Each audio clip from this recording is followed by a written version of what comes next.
March 29th, 1989, Brooklyn, New York. 22-year-old Monique Rivera and her 1-month-old son, Andre Bryant, leave on a shopping trip with 2 unidentified women, but never return. The following day, Monique's murdered body is discovered in a wooded area, but Andre is nowhere to be found. Within the next 4.5 months, 2 more African-American infants from the New York City area, 2-year-old Christopher Dansby and 1-year-old Shane Walker, are abducted under strikingly similar circumstances from the same playground. This leads to speculation that Andre's disappearance might be connected to them, but none of the 3 infants are ever seen again. After that, the trail went cold.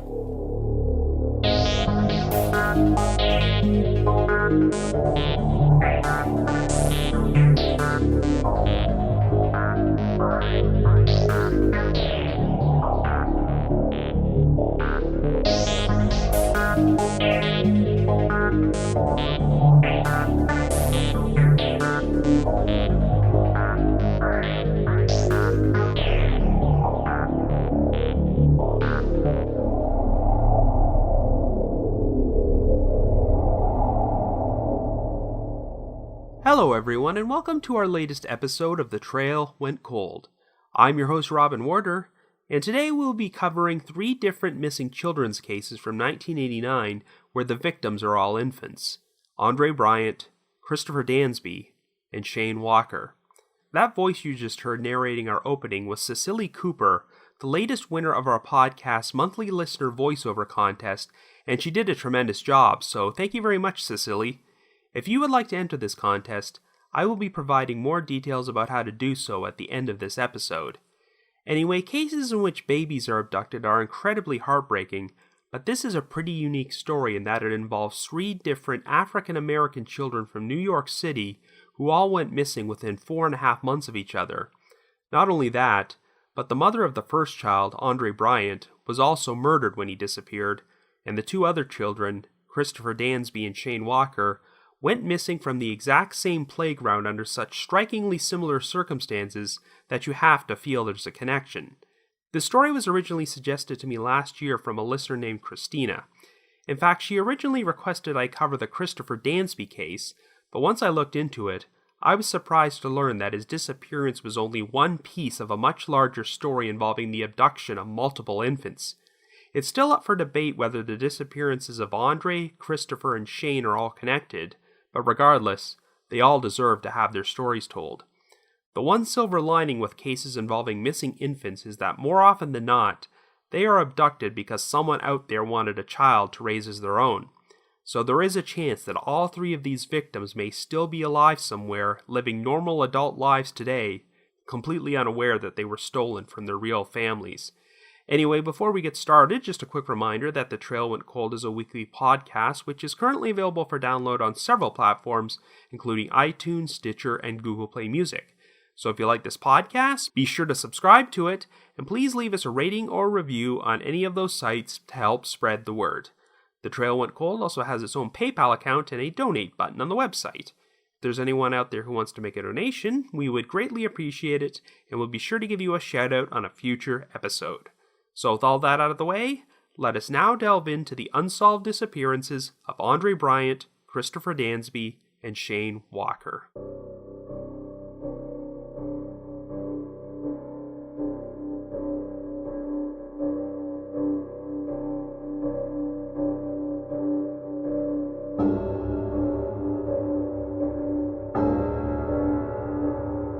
Our story begins in New York City in 1989.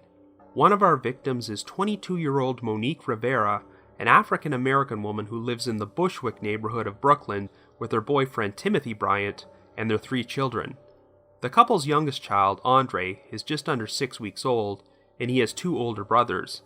On March 28th, Monique took the 3 children for a walk in their neighborhood when she was approached by 2 African-American women. After she returned home, Monique would claim that the 2 women had asked her and the children to come shopping with them. She produced a bag from a store called Canadian's, containing a pair of gold slacks and a black blouse they had purchased for her. According to Monique, the two women offered to take her to White Plains to go shopping again the following day, so she asked her boyfriend's sister, Patricia Bryant, if she would watch the kids for her. The only detail Monique shared about these women was that she knew one of them from middle school and that they seemed particularly interested in Andre, frequently asking her if they could hold the baby during their shopping trip. Well, Timothy found Monique's story to be odd and was not too happy when she showed him her new outfit, particularly since she had the money to buy her own clothes. Not only that, but the two women had apparently used a fraudulent credit card to pay for the clothing. In spite of Timothy's misgivings, Patricia still showed up at Monique's apartment the next day to babysit the kids, and witnessed Monique receive a phone call. Monique told Patricia that it was the two women calling from a payphone around the corner, and that she would go meet them there. After leaving her three boys in Patricia's care, Monique returned a few minutes later and claimed that the two women were insisting that she bring Andre along on their shopping trip, so she grabbed her infant son and left the apartment. At around 2 p.m., Monique and Andre were seen on Madison Street, getting into a burgundy Pontiac Grand Am, which may have had Maryland license plates. Two black women, one of whom was described as being heavyset and in her early 30s, and the other who appeared to be in her early to mid-20s and had long red hair, were in the car, but unfortunately, this would be the last time Monique and Andre were seen alive. They never returned home, and the following day, a jogger discovered Monique's body about 20 miles away in a wooded area near a road at City Island in the Bronx. She had been bludgeoned on the head with a blunt object and strangled with a scarf. Monique's hands were bruised and her nails were broken off, which seemed to indicate that she had put up a struggle before she was killed. There was no sign of Andre, and the two women who invited Monique to come shopping with them were never identified. Everyone involved was left completely baffled by this crime, and there was speculation that Andre may have been abducted in order to be sold in an illegal adoption ring, a theory which would gain more traction in the subsequent months. On the evening of Thursday, May 18th, a 2-year-old African-American child named Christopher Dansby was taken to a playground at the Martin Luther King Jr. Towers housing project in Harlem. He was accompanied by his mother, Allison Dansby, along with several other relatives, including Christopher's brother, aunt, grandmother, and cousins.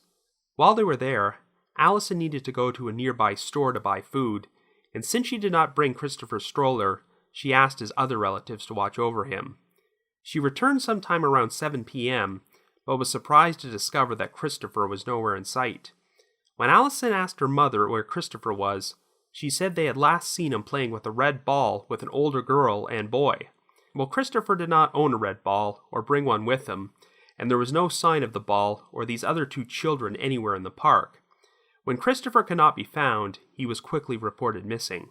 Shortly thereafter, a 7-year-old boy came forward and claimed that he had seen Christopher walking along West 111th Street that evening, accompanied by an unidentified black man with braided hair. No trace of Christopher or this man could be found, and the case would hit a standstill until a disturbingly similar situation involving another African-American infant took place in the same park less than 3 months later. Sometime after 5 p.m. on Thursday, August 10th, 20-month-old Shane Walker was brought to the Martin Luther King Jr. Towers playground by his mother, Rosa Glover. They both sat down on a bench to eat snacks when they were approached by two kids, an older girl and a younger boy, who asked if they could push Shane on the swings, to which Rosa said yes. After Shane went off to play with these two children, a man sat down on the bench next to Rosa and started an odd conversation with her, talking about how parents don't pay enough attention to their children and how bad things can happen to them, including kidnapping. He then decided to show Rosa some scars he had received in some fights, which kept her distracted from her son. When Rosa turned her head around again, she was shocked to discover that Shane and the two children he'd been playing with were gone. Rosa frantically searched the park for Shane, but the other boy and girl soon returned by re-entering through a hole in a wire fence. They told Rosa that they had left Shane behind for a few moments, but had no idea what happened to him. Rosa took the two children to the police station to report Shane missing, and the boy and the girl were questioned extensively. It turned out the girl was 10 years old, the boy was 5, and they were brother and sister. And yes, it was confirmed that these were the same two children who had been playing with Christopher Dansby in that same playground less than 3 months earlier, right before he went missing. However, neither kid could shed any light on what happened to Shane or Christopher. Police were also able to track down and question the man who had been speaking to Rosa on the bench right before Shane went missing, but it doesn't sound like they found anything to implicate him in the disappearance. But there was a sighting of a light-skinned black man with a yellow shirt and acid-washed jeans walking through the area that evening with a boy resembling Shane. Rosa claimed that Shane had a habit of crying whenever he was around strangers, and since she did not recall hearing anything, she did not believe Shane would have gone off willingly with someone he did not know.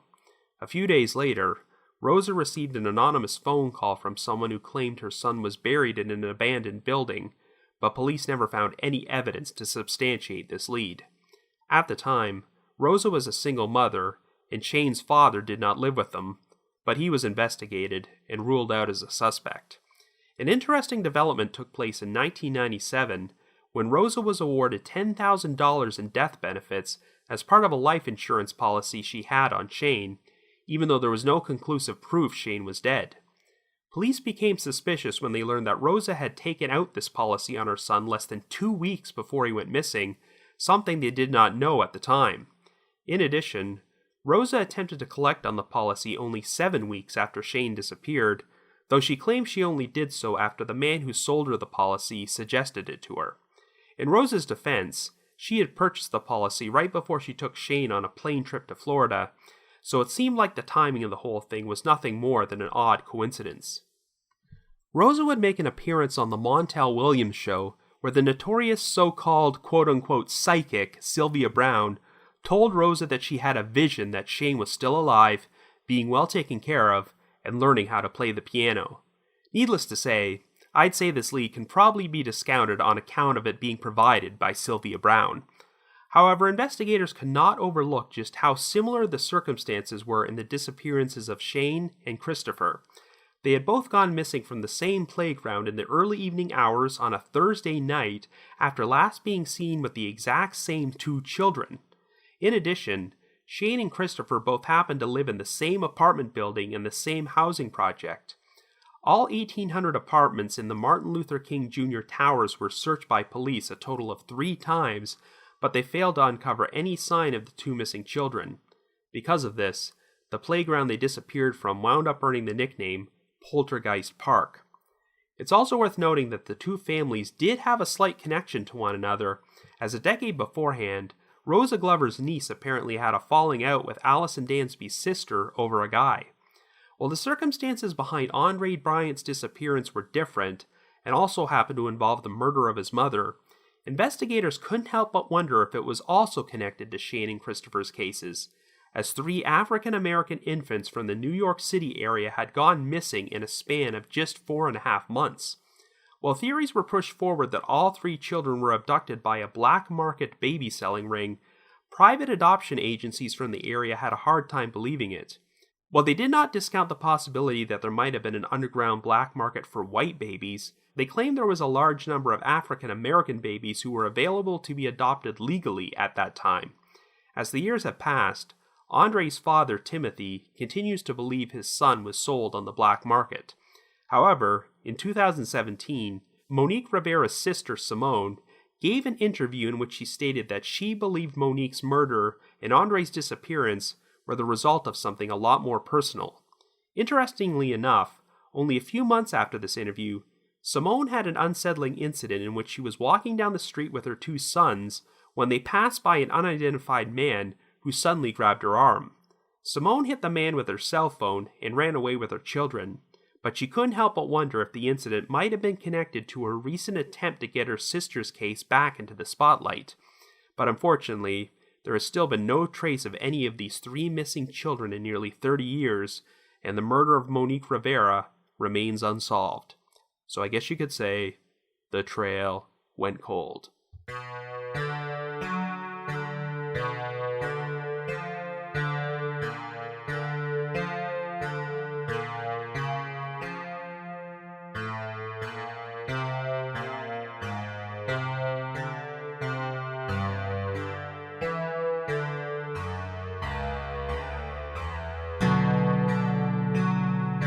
Wow, this is quite a heartbreaking story, and given the circumstances of what happened, it's too bad there's only a limited amount of information about it available. Yes, these disappearances did get some mainstream media coverage in the New York Times at the time they occurred, but, and I hate to say this, if 3 white infants had been abducted within a 4.5-month time frame in New York City, and a white mother had been murdered when her child was stolen, then this story probably would have blown up in a huge way, and I'm sure there would have been a major push to solve these cases. All that being said, while 3 children going missing in such a short time span is frightening, at least there's a decent possibility that all 3 of them might still be alive today. When babies are abducted, it's rarely ever done for the purposes of committing foul play. The perpetrator is often someone who wants to sell the child on the black market, or it's someone who desperately wants a child and feels that their only option is to steal someone else's child to raise as their own.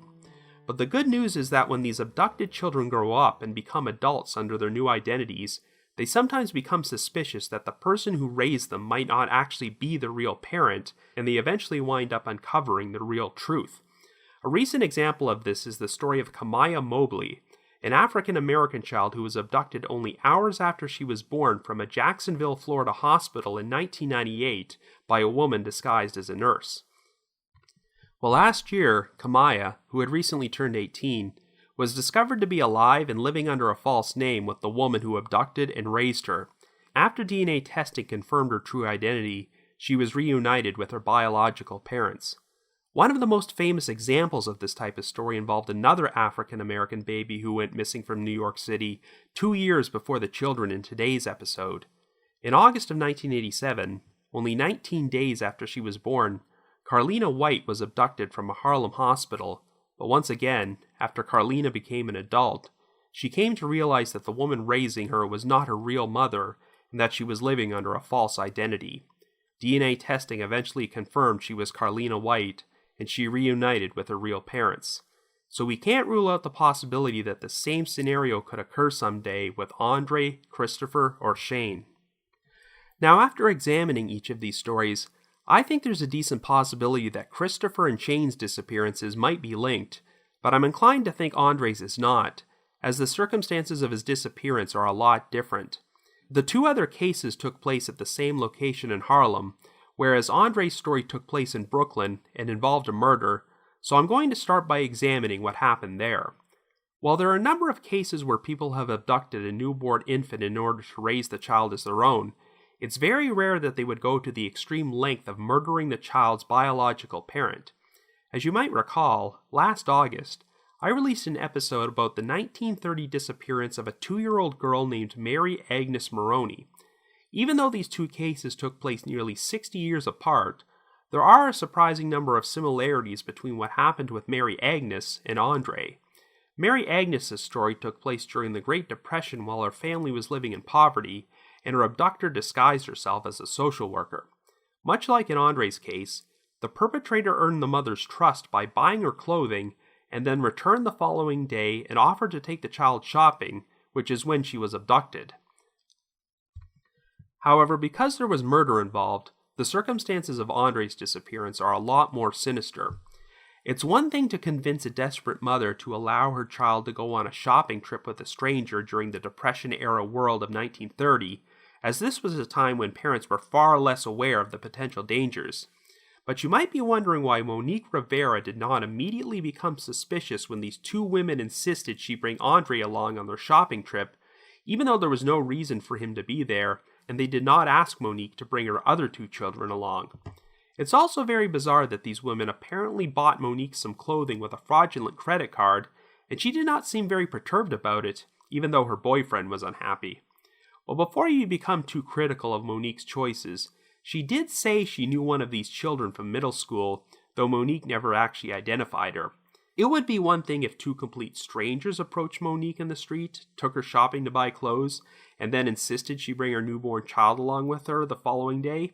But if Monique really knew one of these women from before, then I guess it might have been someone she was comfortable enough with so that she didn't become suspicious. The fraudulent credit card story is probably true because Monique brought home clothing inside a bag from the store it was purchased from, so I have to assume investigators checked the store and didn't find a legitimate paper trail for these women. According to eyewitness accounts, the Pontiac Grand Am these women drove may have had Maryland plates, though it doesn't look like they were 100% certain. However, I'm inclined to think they likely were from Maryland or somewhere out of state, since it doesn't look like there were any more confirmed sightings of these women or their vehicle in New York following Monique's murder. So if they travel all the way to Brooklyn from Maryland to do this, then I'm really curious to know how these events unfolded. One of the women was described as being 30 years old, while the woman with the long red hair was described as being in her early to mid-20s. Monique was 22, so if she really did know one of these women from middle school, then it probably would have been the one with the long red hair. I'd really like to know how thoroughly investigators delved into Monique's background, but I'm guessing they didn't uncover any possible suspects from her middle school who later moved to Maryland.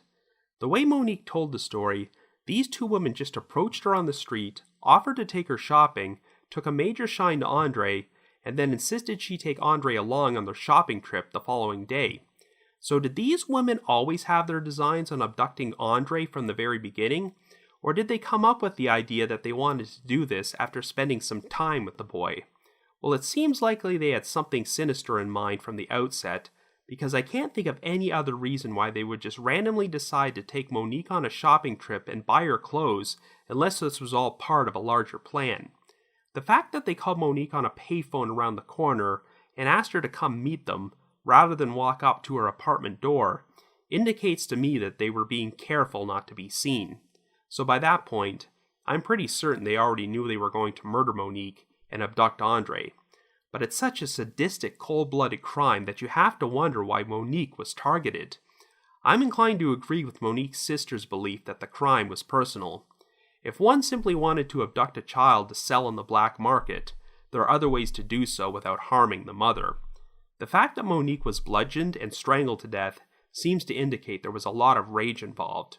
Like I said earlier, I'd really like to know how much investigators explored Monique's background, and if she ever went to school with anyone who had a strong enough grudge or hatred against her to do something like this.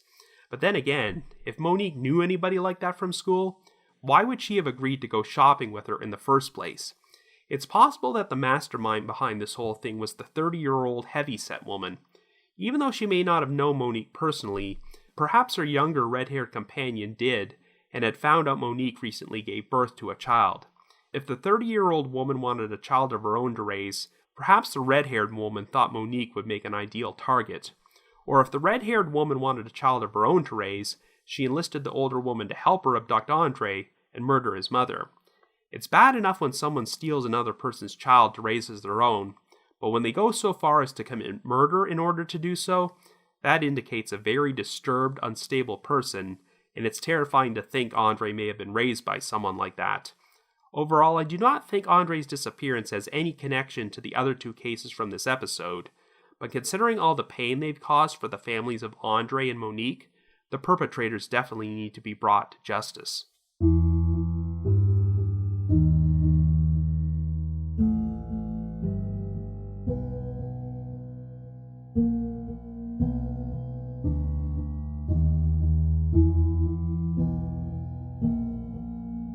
So now let's move on to the disappearances of Christopher Dansby and Shane Walker. Unlike Andre's case, there was no elaborate plot involving murder. Instead, both these children went missing during a very narrow window of time in which their guardians briefly took their eyes off them, which is pretty frightening to think about. But it's incredible just how specific the similarities are between these two abductions. Two children from the same apartment building are abducted from the same playground less than 3 months apart, but the truly mind-blowing aspect is that they were last seen playing with the same two children. Yet the more I think about it, the more I wonder if that part is nothing more than an astonishing coincidence. I've come across a few missing children's cases in which the victim was last seen playing with other children before they all inexplicably disappeared, leading to suspicion that the perpetrator was possibly using other kids in order to lure their victims. But here, the two children who were last seen with Christopher and Shane were eventually identified and questioned by police. There isn't any specific information about these kids out there, aside from their ages and the fact that they were brother and sister. And that's understandable, considering that they were minors and deserved to have their privacy maintained. I'd like to think that investigators looked thoroughly into these two children's background and interviewed their family, and found nothing to indicate that some predator was using them as bait to abduct other kids. On the one hand, it isn't too unbelievable that this boy and girl would happen to be in the playground on two separate occasions when a child went missing. This was the main playground in that housing project, and I'm sure that, particularly in the spring and summertime, the children who lived there might visit this playground virtually every day. But on the other hand, if Christopher and Shane were abducted, then it's very surprising that these other two kids didn't see anything. We don't exactly know what happened to these two kids when Christopher went missing, since they also seemed to leave the playground as well, but the circumstances of their involvement with Shane's disappearance are even more odd. Shane is off playing on the swings with these two kids, and Shane's mother takes her eyes off them for a minute or so while the man on the bench converses with her. When she turns around again, both Shane and the two other children are gone, but shortly thereafter, the boy and girl re-enter the park through a hole in the fence. So where exactly did those two kids go during that time frame? Did they really not see what happened to Shane? Rosa said that Shane always cried and made a fuss around strangers, so you'd think there would have been a lot of noise if someone tried to grab him. I don't know. Those kids were 5 and 10 years old respectively, so if they saw something, would they really have been able to keep silent about it all this time? They would be adults now, so I'd be curious to know if they were ever re-interviewed by police. Without more information, I guess I'll have to trust the investigators' conclusion that those two kids had no knowledge or involvement with what happened to Christopher or Shane. It might seem far-fetched, but I guess unlikely coincidences sometimes do happen in real life. Now, we do have potential suspects in both disappearances. A black man with braided hair was seen walking down the street with Christopher around the time he disappeared. There was also a report of a black man walking down the street alongside a boy resembling Shane. I'm not sure if it was conclusively established if this boy was Shane, but it seems they do give a bit more credence to the sighting of Christopher. And of course, then there's the man who was speaking to Rosa Glover on the bench at the time Shane went missing.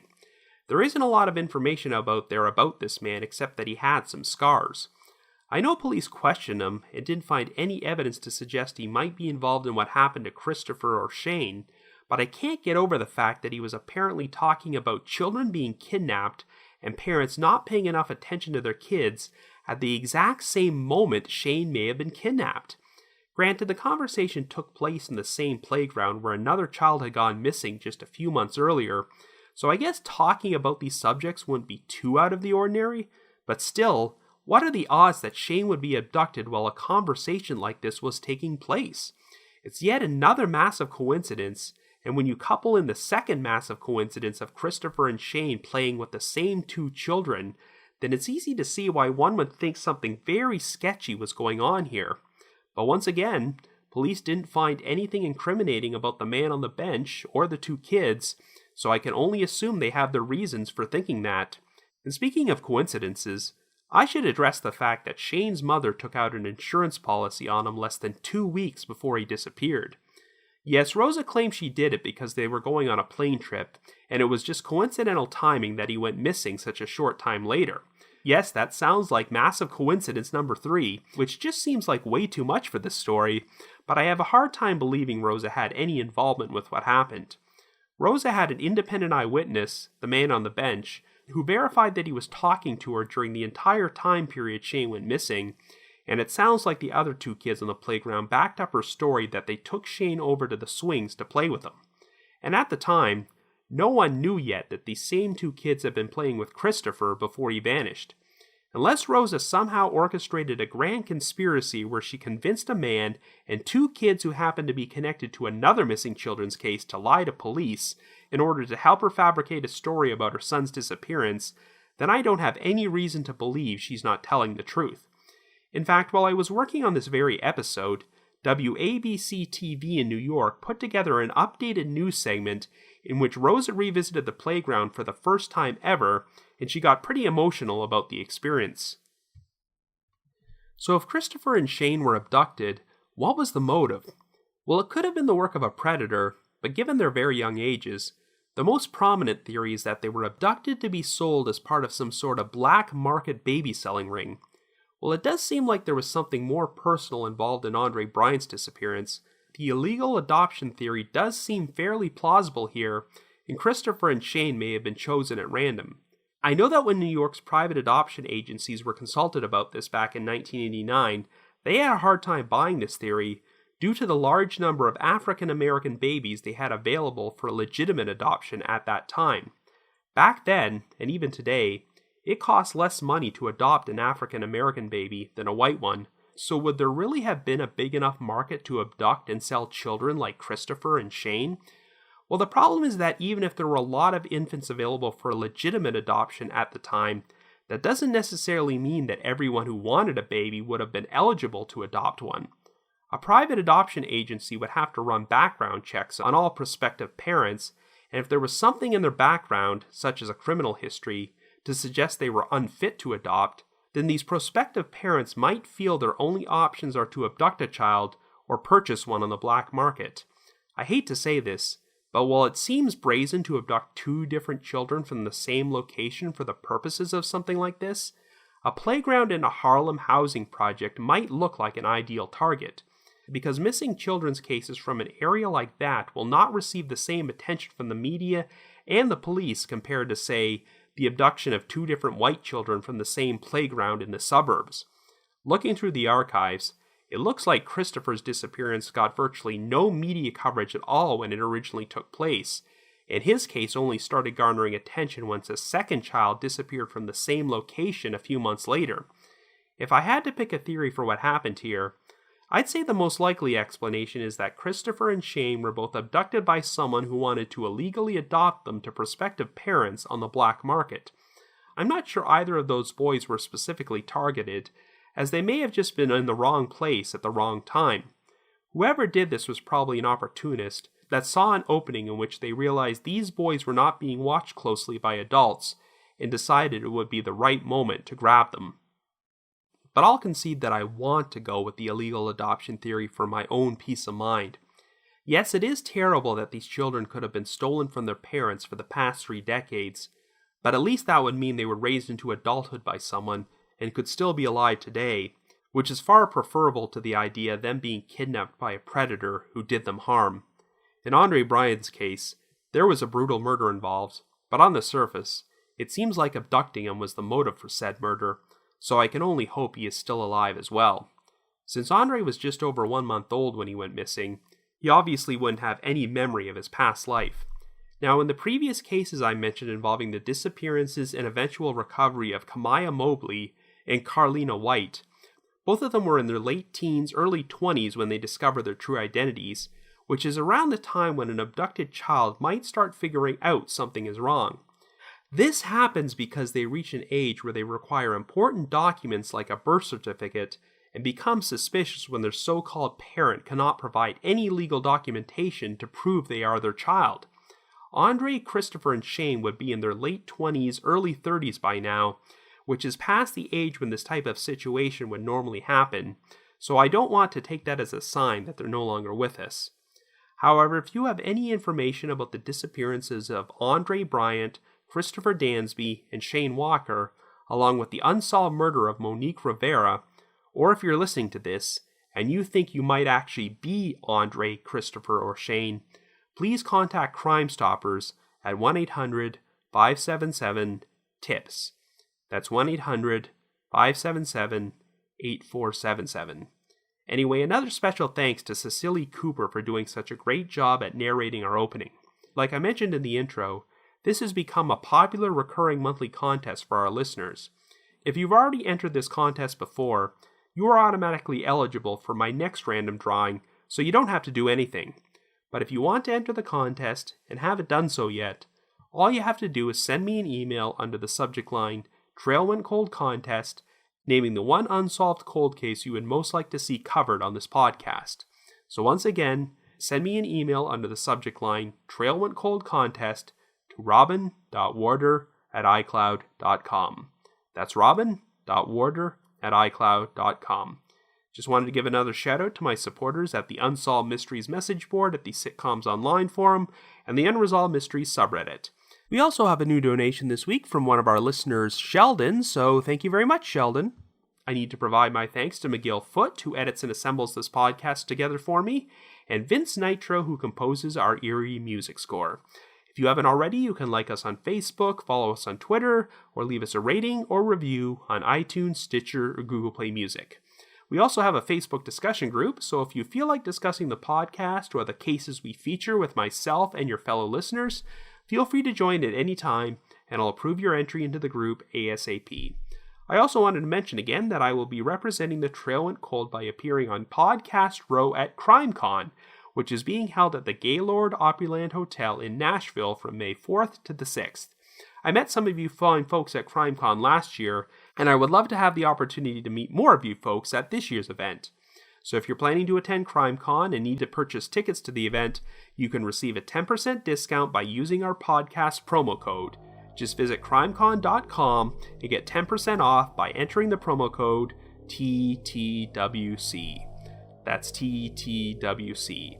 Like I mentioned earlier, we also have a donate button on our website, so if you want to express your appreciation for all the hard work we put into this podcast, we'd be extremely grateful. So have yourself a good week, and join me next Wednesday for a brand new episode of The Trail Went Cold.